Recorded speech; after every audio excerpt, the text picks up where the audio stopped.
I'm your host, Jaye, and this is Potstirrer Podcast's Potstirrer Scoops.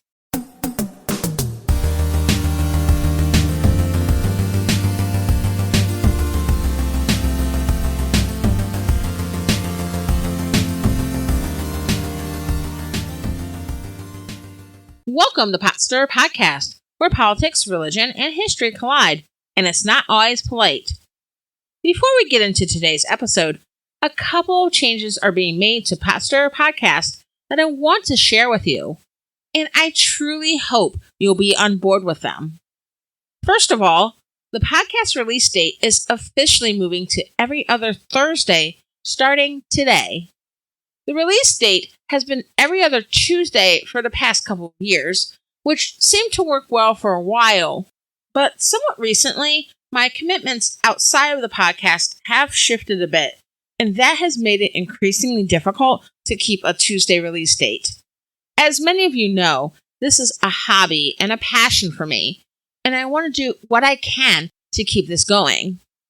Secondly, today is the premiere for a new format I will use for some episodes going forward. It's called Potstirrer Scoops.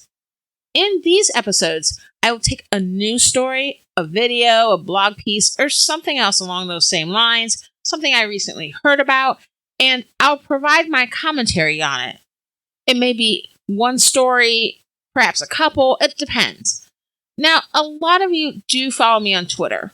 If you don't, feel free to give me a follow at PotstirerCast. And fairly often, I tend to go there or some longer form social media outlet like Reddit and give my off-the-cuff thoughts on a particular issue or story. Think of Potstirrer Scoops as my Twitter feed, except in podcast form. The normal, longer Potstirrer Podcast episodes you know and love will still be released, but Scoops will be interspersed with the more typical episodes. There are times where some story might hit the news, or I come across something like commentary from a pundit or influencer, or there's a topic of discussion that's trending on social media, and I have a lot of thoughts on it. The thing is, to produce a typical episode takes a lot of time. A typical episode involves a great deal of research before I even hit record. By far, most of the time in creating each episode goes into research. At this time, I'm a one-woman shop, and I always have been. So research and post-production are all me, as well as, of course, the recording. As the podcast has continued, the time invested in research has only increased. Potstirrer Scoops will allow me to give my take on current, trending topics in real time, or close to it, and it'll lean more into commentary than typical episodes. Check this out. And as I continue to release Potstirrer Scoops episodes alongside normally formatted episodes, let me know what you think about the format. The best way to do this is Twitter, but I'm also on Facebook and Instagram, both at Potstirrer Podcast, one word. In the first episode of Potstirrer Scoops, I want to talk about a story that made the news here in Ohio, but touches on issues that are not unique to the state. Like a lot of Rust Belt states, Ohio has been struggling with an opioid epidemic for the past several years. I discuss it in more detail in the Drug War series, but it's really an outgrowth of the overprescribing of pain medication that occurred in the 1990s and early 2000s, especially in suburban and rural areas. What's made the opioid epidemic even more deadly in recent years is that some drug dealers are lacing their wares with fentanyl. Fentanyl is an opioid, in other words, a synthetic opiate. It has legitimate medical uses, such as pain management for cancer and other intensely painful chronic health issues. But fentanyl is also used on the black market to boost the highs of other illicit drugs, such as heroin and cocaine.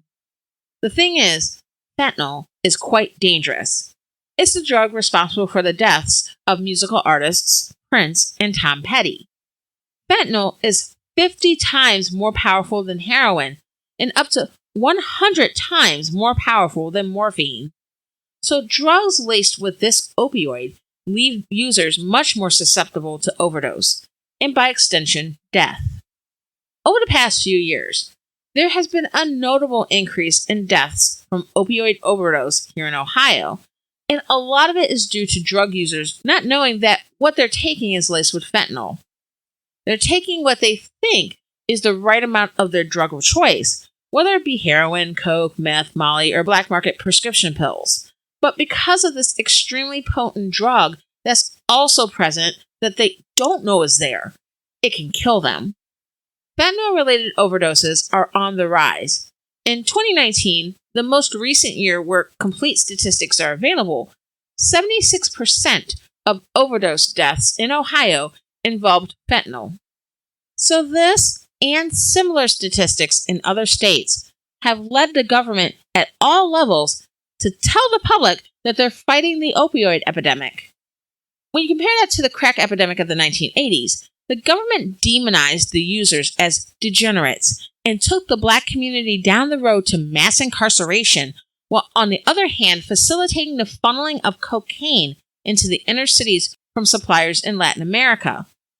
In the opioid epidemic of recent years, the users have been by and large viewed as victims, those who have an illness, who have fallen into the trap of addiction. While a growing number of users are people of color, those we think of when discussing opioid addiction have been by and large suburban and rural white Americans. Countless small towns and bedroom communities have been featured in news stories about the ravages of opioid addiction. And a lot of Americans who see themselves in these featured stories, whether from rural communities, suburbia, or even cities, tend to view law enforcement agencies, the police, as a valuable ally in ending the epidemic. But what if they're not?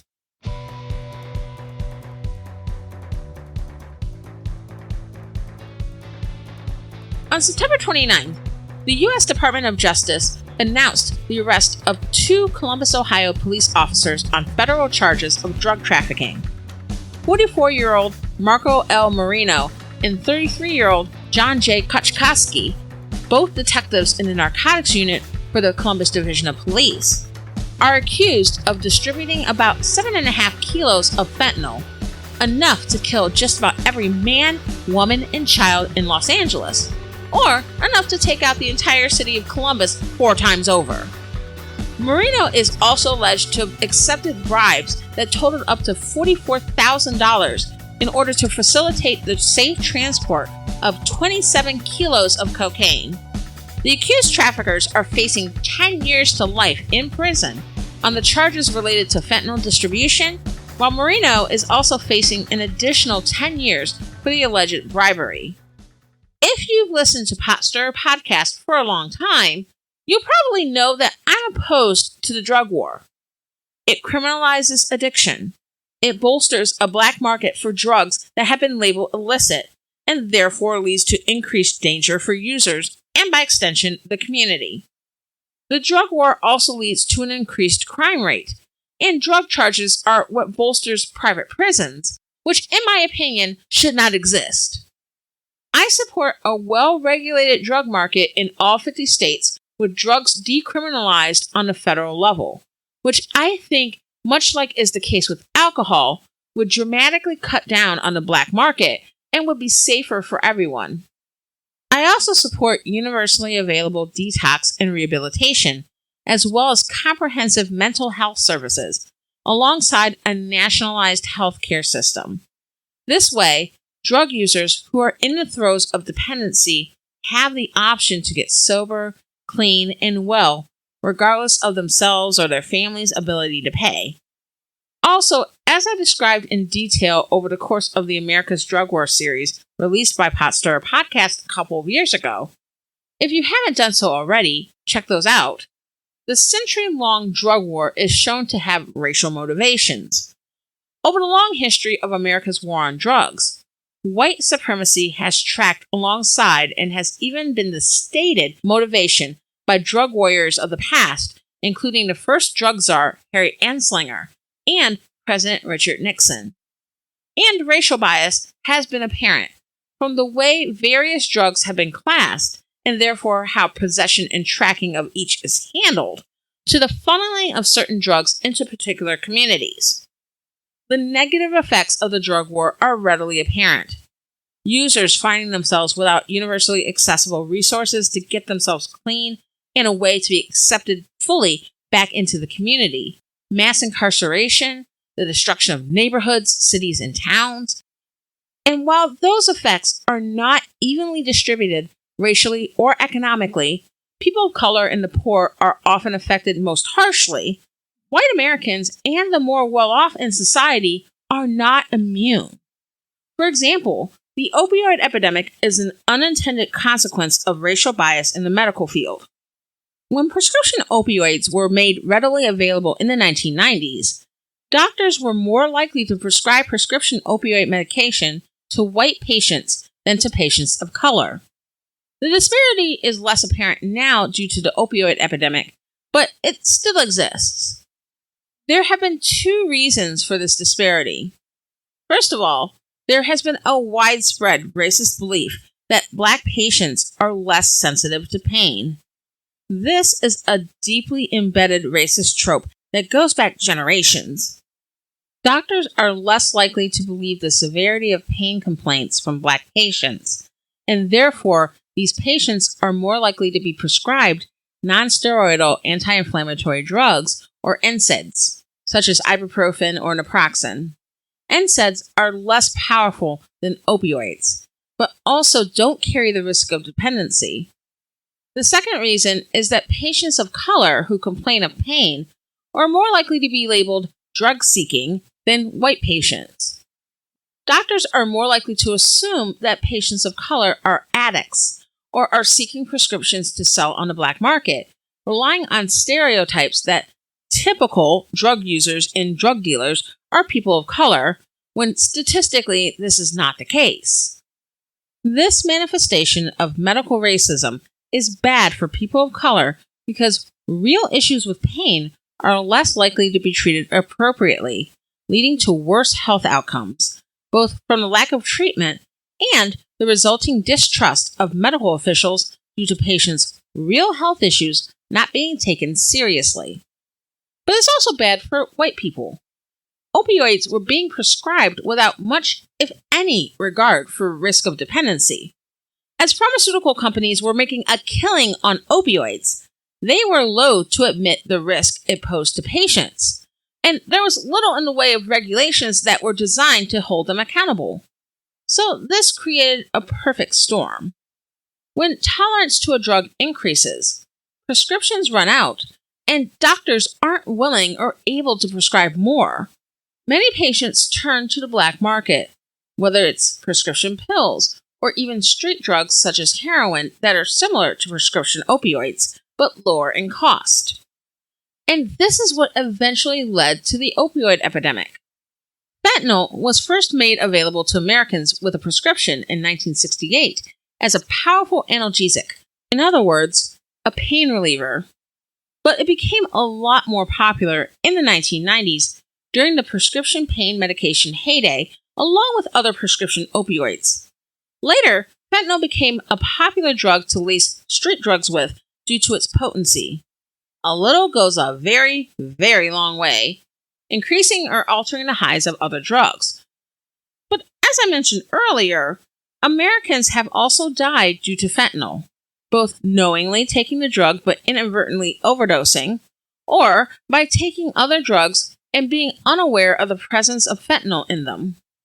And then here's the other aspect of the story I think is important to talk about. It's easy to point out the fact that these two officers have been arrested by the feds and are facing real time, and say, well, the system works. These two bad apples are facing accountability. This is what you want, right? If only it were so simple. According to the Columbus Dispatch, both Marco Marino and John Kachkowski joined the Columbus Division of Police after graduating from the police academy in late 2010. Marino had a disciplinary record for moving violations, but nothing was reported involving people prior to these alleged revelations. As for Kachkowski, his personnel file includes an off-duty incident in 2015 where he kicked an unconscious man while he lay on the ground. His victim had a concussion and needed stitches, while Kachkowski pled guilty to a reduced charge of disorderly conduct, a misdemeanor. While he was also punished internally, he was not fired, and he still remained on the police force as part of the capital's finest. Marino and Kachkowski are among at least a dozen Columbus police officers who have faced criminal charges since 2019, including 5 facing federal charges. These are in unrelated, separate incidents. We're talking about officers being charged with misconduct related to the George Floyd protests, wire fraud, murder, sexual assault, and charges related to filming a child nude.